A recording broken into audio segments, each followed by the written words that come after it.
Hey there, it's end of week 27 at Freedom Acres. So, Gracie and I are thrilled to be here with you. Oh, let's see. Can you see Gracie? No. There she is. There she is.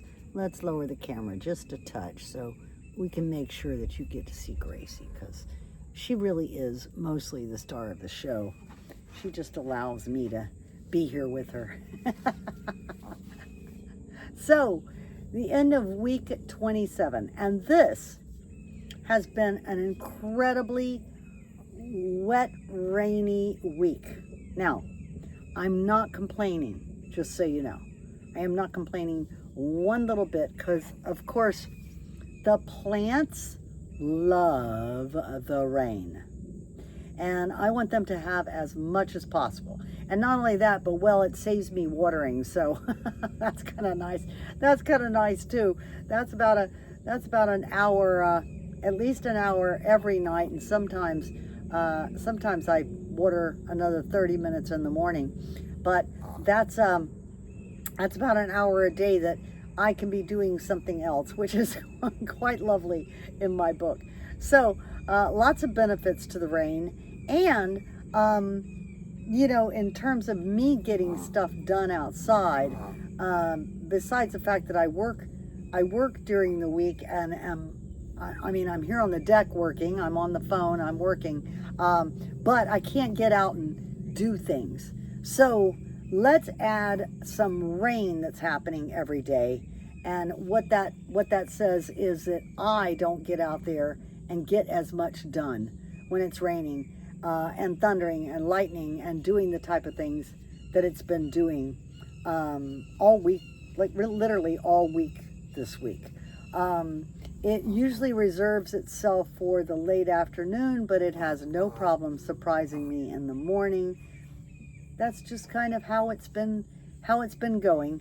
And like I said, I continue to be grateful, because everything here at Freedom Acres needs the water constantly. So what else has happened? I got a couple more plants this week. The plants that I got this week were starfruit and a avocado plant. So they came in. They are now here on the deck with us. The elderberries that I got last week, one of them is really thriving. The other one has kind of drooped and lost all of its leaves. I don't know if it's too much water from the rain or what it is.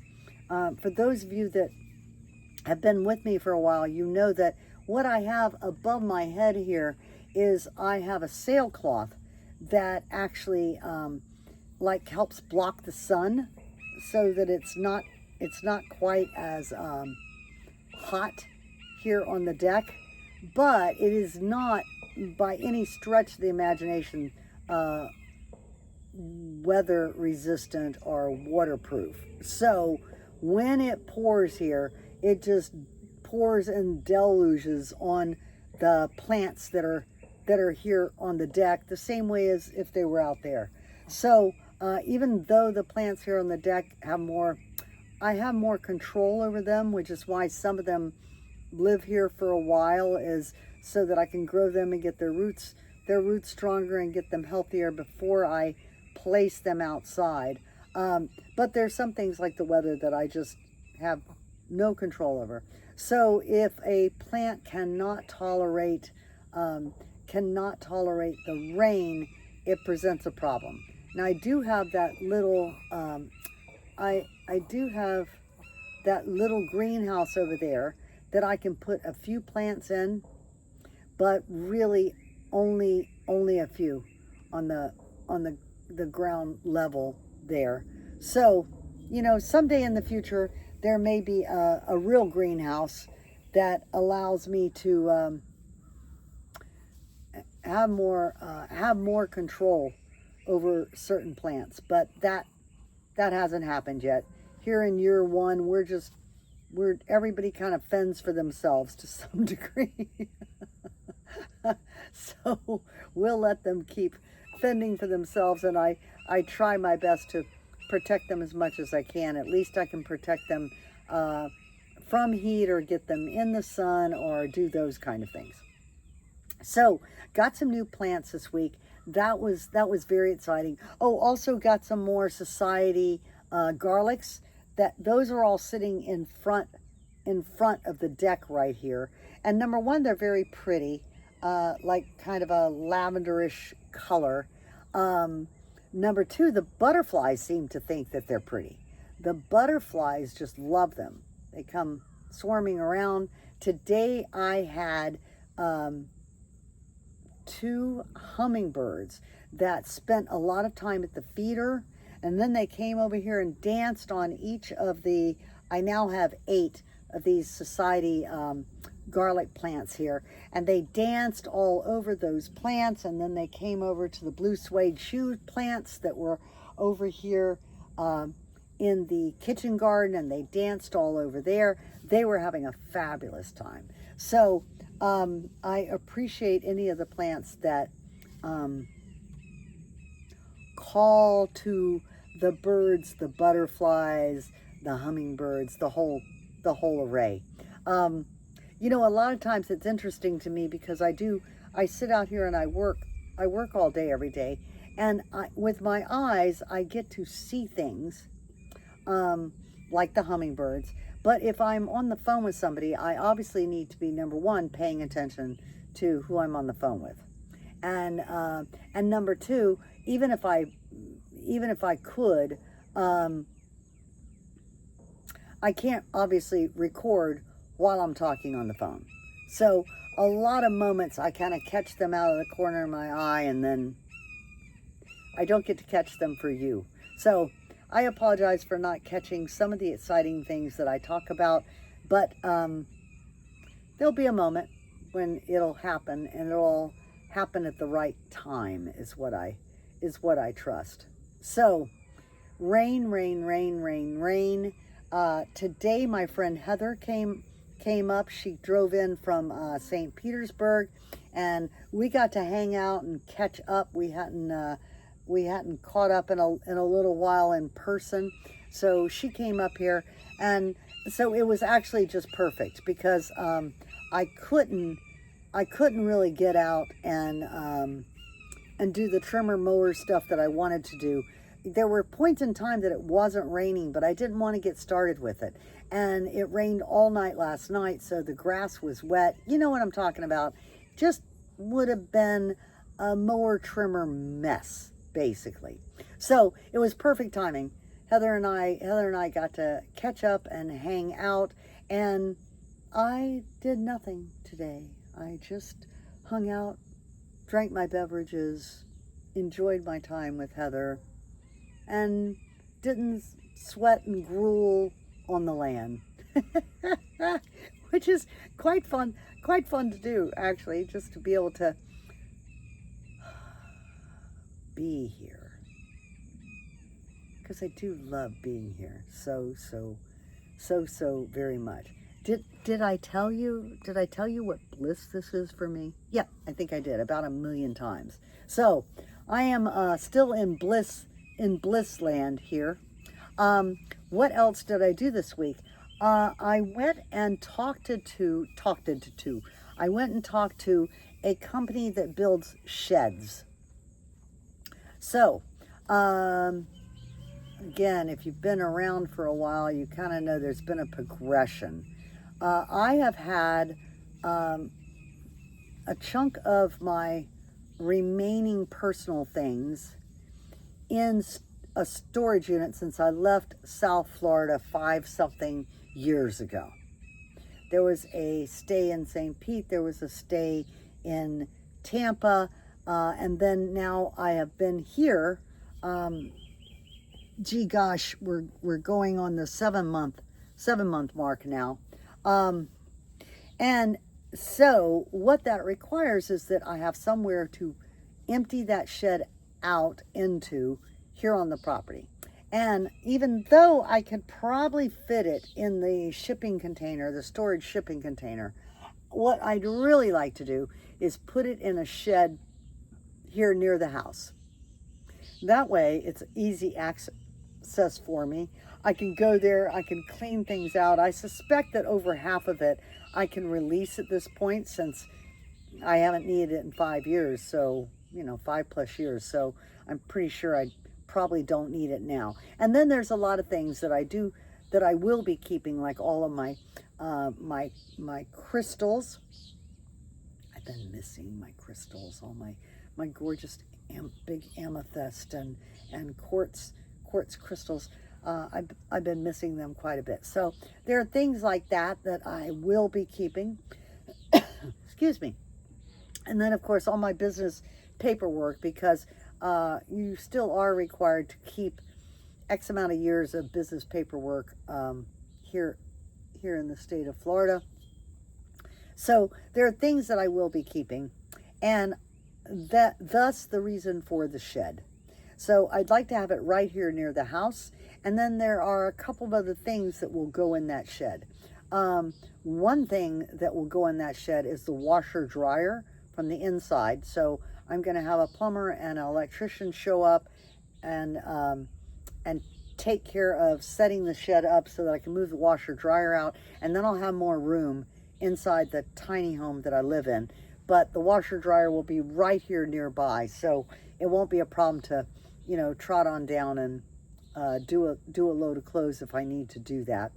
And the other thing that will for sure go in that shed will be my generators. So this goes back in time some, but for example, last November, December, I was showing you guys, this was right before I moved into the tiny home. I had gotten some great sales on some EcoFlow generators, solar battery operated generators. And those are all in the shipping container, the storage shipping container. And I want those here by the house also, so that I can check them constantly, keep them, keep the batteries charged, and be able to have easy access to them in case there's a grid down and I need to get to them quickly, rather than rambling, an acre away and dragging them out of that and trying to drag them back over here. So there's some things that are just obvious to me that they need to be stored near the house. So I went and saw a company that creates sheds. They customize sheds, plus they have a lot of pre-built ones that are there on their property.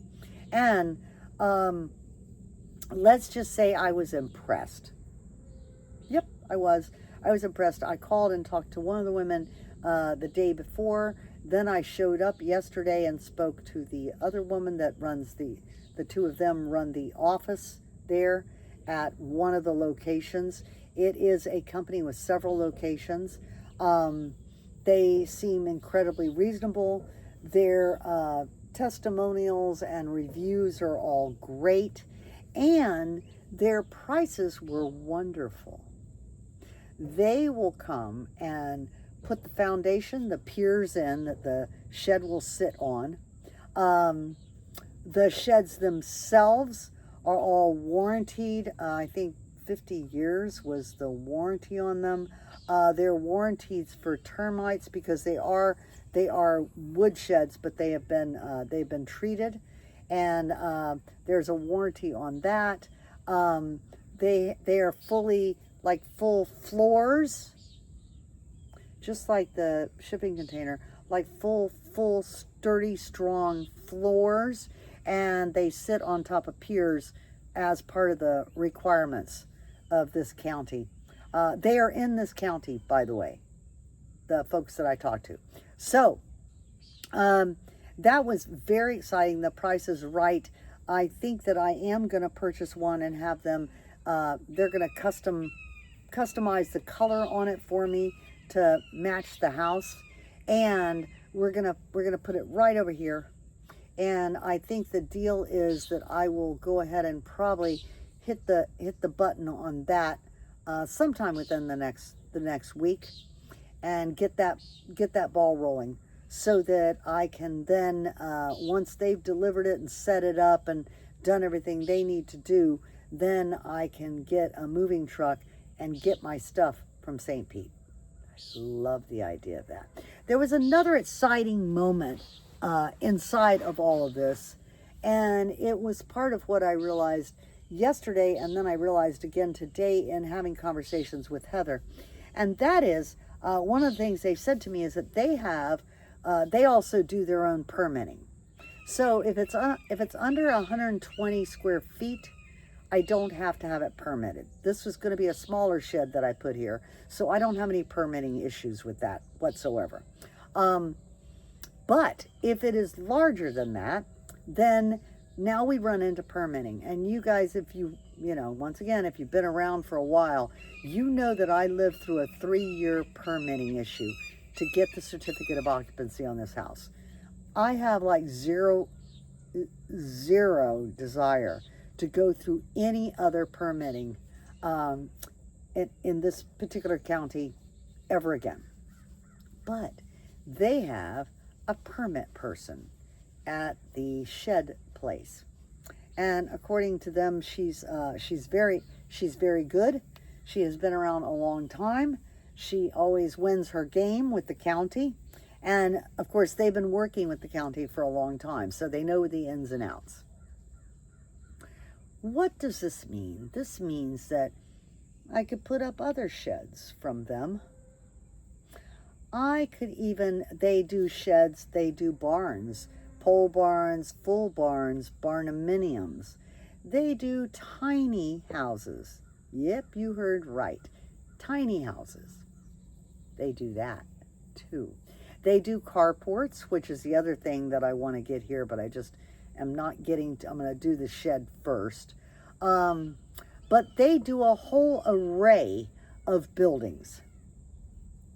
So my concern about putting other tiny homes here to either be able to host friends if they come here for a weekend, or to be able to host people, you know, that come in for some event that I might have here, or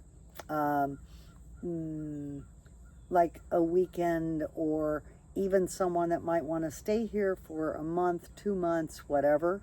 The concern was, how was I ever going to make this happen, since I had such a nightmare permitting problem? But this sounds like an answer. So if somebody, you know, wanted to stay here, I could put another tiny home somewhere out there, and someone else possibly could lease that tiny home. Someone else could stay there. If somebody wanted to, and they were really interested, they could go work with the shed company themselves. They could lease the shed themselves. There are so many configurations to this, all of which sounds extremely good to me, because it kind of built me up with hope again, that I don't have to go through the same nightmare I went through, that there are ways to get other little pods or homes or sheds here on the property that others can live in or store things in, and not have to cost 5 arms and 6 legs and take another 3 years and cost 3 times the money. Get my drift? Yes. So I'm reporting all that to you because, like I said, it helped build some hope back in for me, that my original game plan of building a community here really might be possible. But we start one shed at a time, so soon, hopefully, I will get that shed ordered and get it on its way.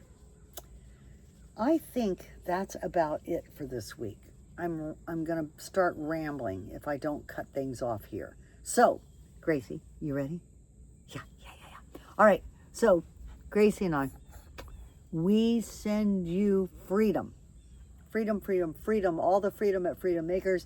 We send you freedom for yourself and your life. And Gracie and I also send you deep, deep, deep peacefulness. Beautiful, deep peacefulness for yourself and your life. And we send you love. We send you love. Yes, we do. We send you love. We send you tons and tons and tons of love. So, thanks for continuing to stick with us. We never know what's going to happen from week to week. We don't know what's happening this coming week. You'll find out at the end of next week, just like you found out about this week today. So, thank you. We will see you again soon. Please take care of you.